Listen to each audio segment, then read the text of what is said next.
Clip number 746۔ اس clip میں آپ قرآن پاک کی سورہ کہف کی آیت نمبر 45 سے 47 تک کی تلاوت، ترجمہ اور تفسیر قرآن صراط الجنان سماعت فرمائیں گے۔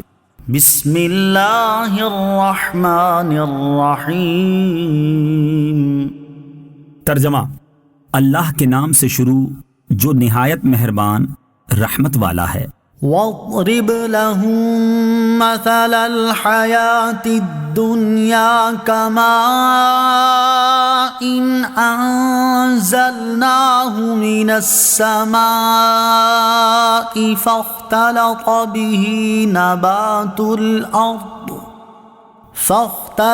به نبات الأرض فأصبح هشيما تذروه الرياح وكان الله على كل شيء مقتدرا۔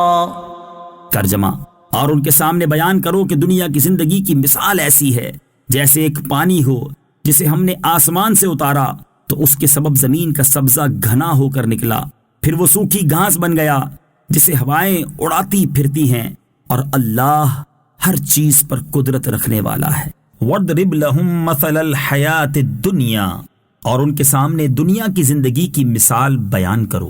تفسیر صراط الجنان میں ہے، اس رکوع میں دنیاوی زندگی کے قابل فنا ہونے اور قیامت کے حساب کتاب کے بارے میں سمجھایا گیا ہے۔ چنانچہ ارشاد فرمایا کہ اے حبیب صلی اللہ تعالی علیہ وآلہ وسلم، لوگوں کے سامنے دنیا کی حقیقت بیان کرو اور اس کے سمجھانے کے لیے اس مثال کا سہارا لو کہ دنیاوی زندگی کی مثال ایسی ہے جیسے زمین کی ہریالی اور سرسبزی و شادابی جو ہمارے نازل کیے ہوئے پانی کے سبب زمین سے نکلی ہو، اور اس پانی کی وجہ سے زمین پر وہ شادابی اور تازگی پھیل جائے، لیکن پھر کچھ ہی عرصے کے بعد وہ سبزہ فنا کے گھاٹ اتر جاتا ہے اور سوکھی ہوئی گھاس میں تبدیل ہو جاتا ہے، جسے ہوائیں ادھر سے ادھر اڑائے پھرتی ہیں اور اس کی کوئی قدر و قیمت باقی نہیں رہتی۔ فرمایا کہ دنیاوی زندگی کی مثال بھی ایسے ہی ہے کہ جس طرح سبزہ خوشنما ہونے کے بعد فنا ہو جاتا ہے اور اس کا نام و نشان باقی نہیں رہتا، یہی حالت دنیا کی بے اعتبار حیات کی ہے۔ اس پر مغرور و شیدا ہونا عقل مند کا کام نہیں، اور یہ سب فنا و بقا اللہ کی قدرت سے ہے۔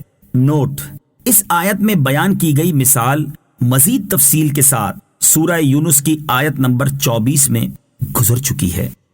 المال والبنون زینۃ الحیاۃ الدنیا والباقیات الصالحات خیر عند ربک ثوابا وخیر املا۔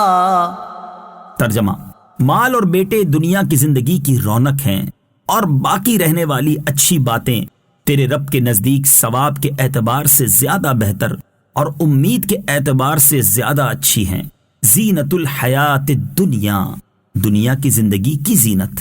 تفسیر صراط الجنان میں ہے، دنیا کے مال و اسباب کے بارے میں مزید فرمایا کہ مال اور بیٹے دنیا کی زندگی کی رونق ہیں کہ ان کے ذریعے دنیا میں آدمی فخر کرتا ہے اور انہیں دنیا کی سہولیات و لذات حاصل کرنے کا ذریعہ بناتا ہے، حالانکہ انہی چیزوں کو آخرت کا زاد راہ تیار کرنے کا ذریعہ بھی بنایا جا سکتا ہے۔ حضرت علی المرتضیٰ کرم اللہ تعالی وجہہ الکریم نے فرمایا کہ مال و اولاد دنیا کی کھیتی ہیں اور اعمال صالحہ آخرت کی، اور اللہ تعالیٰ اپنے بہت سے بندوں کو یہ سب عطا فرماتا ہے۔ دوسری چیز باقیات صالحات ہیں، ان سے نیک اعمال مراد ہیں جن کے ثمرے انسان کے لیے باقی رہتے ہیں، جیسا کہ پنجگانہ نمازیں اور تسبیح و تحمید اور جملہ عبادات۔ حدیث شریف میں ہے، سرکار دو عالم صلی اللہ تعالی علیہ وآلہ وسلم نے باقیات صالحات کی کثرت کا حکم فرمایا۔ عرض کی گئی وہ کیا ہیں؟ فرمایا اللہ اکبر، لا الہ الا اللہ، سبحان اللہ والحمد للہ ولا حول ولا قوت الا باللہ پڑھنا۔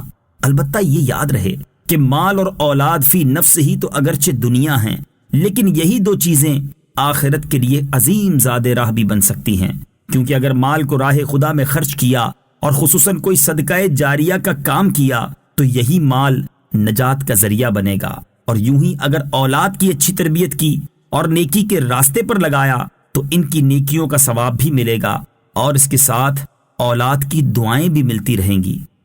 وَيَوْمَ نُسَيِّرُ الْجِبَالَ وَتَرَى الْأَرْضَ بَارِزَةً وَحَشَرْنَاهُمْ فَلَمْ نُغَادِرْ مِنْهُمْ أَحَدًا۔ ترجمہ، اور یاد کرو جس دن ہم پہاڑوں کو چلائیں گے اور تم زمین کو صاف کھلی ہوئی دیکھو گے جس پر پہاڑ وغیرہ کچھ بھی نہ ہوگا، اور ہم لوگوں کو اٹھائیں گے تو ان میں سے کسی کو نہ چھوڑیں گے۔ وَيَوْمَ نُسَيِّرُ الْجِبَالَ، اور جس دن ہم پہاڑوں کو چلائیں گے۔ تفسیر صراط الجنان میں ہے، دنیا کی فنائیت اور اسباب دنیا کی حقیقت بیان کرنے کے بعد اب قیامت کی ہولناکی کا بیان کیا جا رہا ہے۔ چنانچہ ارشاد فرمایا کہ یاد کرو جس دن ہم پہاڑوں کو چلائیں گے کہ وہ اپنی جگہ سے اکھڑ کر بادلوں کی طرح اڑتے پھریں گے اور ریزہ ریزہ ہو جائیں گے، اور تم زمین کو صاف کھلی ہوئی دیکھو گے جس پر نہ کوئی پہاڑ ہوگا، نہ درخت، نہ عمارت، بلکہ ایک چٹیل میدان ہوگا، اور ہم لوگوں کو قبروں سے اٹھائیں گے اور میدان قیامت میں حاضر کر دیں گے۔